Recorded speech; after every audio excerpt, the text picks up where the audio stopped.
यकीन मानिए आज एक पुराना वीडियो मिला है। बहुत ही शानदार वीडियो है। वीडियो मोदी जी का है। ये वीडियो तब का है जब वो गुजरात के मुख्यमंत्री हुआ करते थे।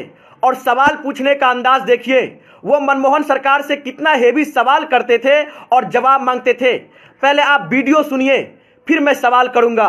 मुझे जवाब दीजिए, ये जो आतंकवादी है, ये नक्सलवादी है, उनके पास शस्त्र और बारूद कहां से आता है? वो तो विदेश की धरती से आता है और सीमाएं संपूर्ण रूप से आपके कब्जे में है। सीमा सुरक्षा बल आपके कब्जे में है। मैंने उनको दूसरा सवाल पूछा। हमने कहा आतंकवादियों के पास धन आता है, हवाले से आता है, पूरा मनी ट्रांजैक्शन का कारोबार भारत सरकार के कब्जे में है, आरबीआई के अंडर में है, बैंकों के माध्यम से होता है। क्या प्रधानमंत्री आप इतनी निगरानी नहीं रख सकते कि ये जो धन विदेश से आकर के आतंकवादियों के पास जाता है आपके हाथ में है, आप उसको क्यों नहीं रोकते हैं? मैंने तीसरा सवाल उनको पूछा कि विदेशों से घुसपैठिए आते हैं, घुसपैठिए आतंकवादियों के रूप में आते हैं, आतंकवादी घटनाएं करते हैं, भाग जाते हैं। प्रधानमंत्री जी आप मुझे बताइए, सीमाएं आपके हाथ में है, कोस्टल सिक्योरिटी आपके हाथ में है, बीएसएफ सेना सब आपके हाथ में है, नेवी आपके हाथ में है, ये विदेश से घुसपैठ के कैसे घुस जाते हैं? मैंने चौथा सवाल पूछा, सारा कम्युनिकेशन भारत सरकार के अंडर में है। कोई भी अगर टेलीफोन पे बात करता है, ईमेल भेजता है, कोई भी कम्युनिकेशन करता है, भारत सरकार उसको इंटरप्ट कर सकती है।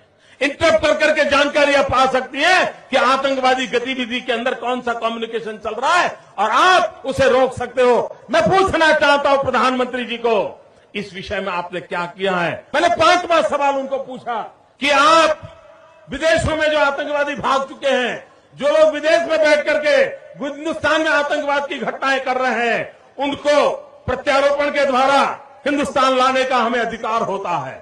आपकी विदेश नीति में वो क्या ताकत है? एक बार इन पांचों चीजों पर कुछ करके दिखाइए, आतंकवाद जड़ मूल से उखड़ जाएगा।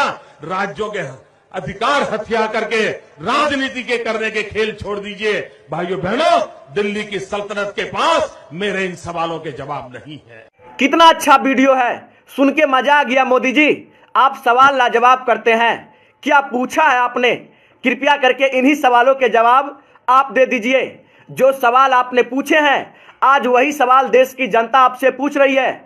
आज कोई मनमोहन नहीं है, आज कोई नेहरू नहीं है, आज कोई गांधी नहीं है। आज देश के प्रधानमंत्री आप हैं। वो प्रधानमंत्री जो अपने आप को कहता है कि मेरा सीना 56 इंच का है। दिल्ली सरकार के पास कोई जवाब नहीं था, क्योंकि उस समय मनमोहन जी प्रधानमंत्री थे, जिसे आप कहते थे कि 46 इंची का सीना है। ठीक है, उनके पास जवाब नहीं था, लेकिन आज तो 56 इंच के सीना वाला प्रधानमंत्री है। आपके पास तो जवाब होना चाहिए। देश की जनता को बताइए, वो आतंकवादी जो हमारे देश पे हमला करता है, उसके पास गोला बारूद कहां से आया? ये सभी विदेश से आते हैं। तो सीमा सुरक्षा आपके पास है, बीएसएफ आपके पास है। क्या आप देश की निगरानी नहीं कर सकते हैं? आप जवाब दीजिए। आतंकवादियों के पास पैसा कहां से आता है? दाना पानी कहां से आता है? विदेश से आता है। कैसे आ जाता है मोदी जी? रिजर्व बैंक आपके पास है, पैसा ट्रांजैक्शन की कंपनी आपके पास है, हर चीज आपके पास है। आज जवाब तो आप ही को देना होगा, दीजिए। विदेशों से घुसपैठिया हमारे देश में आ जाते हैं, कैसे आ जाते हैं? यही सवाल आपका था ना। आज आप खुद बताइए कैसे आते हैं। थल सेना आपके पास है, जल सेना आपके पास है, वायु सेना आपके पास है, फिर भी आतंकवादी हमारे देश में घुस जाते हैं। कैसे घुस जाते हैं मोदी जी, जरा बताइए। आप नेहरू से सवाल करते हैं, गांधी से सवाल करते हैं, मनमोहन से सवाल करते हैं, आपके पास है जवाब? यदि जवाब नहीं है तो आप माफी मांगिए देश की जनता से कि हम विपक्ष में रहते हुए सरकार को कोसते थे, लेकिन जब हम खुद सरकार में आ गए तो पाकिस्तान से जाके गले मिलते हैं, बिरयानी खाते हैं, लेकिन सवाल विपक्ष से करेंगे। यह कौन सी राजनीति है? आप करे तो रासलीला, कोई और करे तो करैक्टर ढीला। आतंकवादी हमारे देश में घुस जाता है 300 किलो बारूद लेके, आपको पता भी नहीं लगता। कहां गई वो आईबी, कहां गई रॉ? कोई विदेशी हमारे देश में बॉर्डर क्रॉस करता है 100 ग्राम गांजा लेके, तो हमारे देश की सेना पकड़ लेती है। लेकिन एक आतंकवादी हमारे देश में 350 किलो आरडीएक्स लेके घुस गया, आपको पता तक नहीं लगा। जिस सरकार को यह पता लग जाता है कि किसके फ्रिज में बीफ है, उस सरकार को यह नहीं पता लगा कि हमारे देश में एक आतंकवादी 350 किलो RDX लेके घुस गया। शर्म आनी चाहिए ऐसे ऐसे लोगों पे, जो लोग आज देश की जनता को गुमराह करते हैं, शहीदों के नाम पे वोट मांगते हैं। चुल्लू भर पानी में डूब मरना चाहिए ऐसे ऐसे लोगों को। मेरे बातों से सहमत है तो शेयर कीजिए। और कितना अच्छा सवाल था, यही सवाल मोदी जी आपसे है, आप जवाब दीजिए। आपके पास तो 56 इंच का सीना है, हमें उम्मीद है कि आप जवाब जरूर देंगे।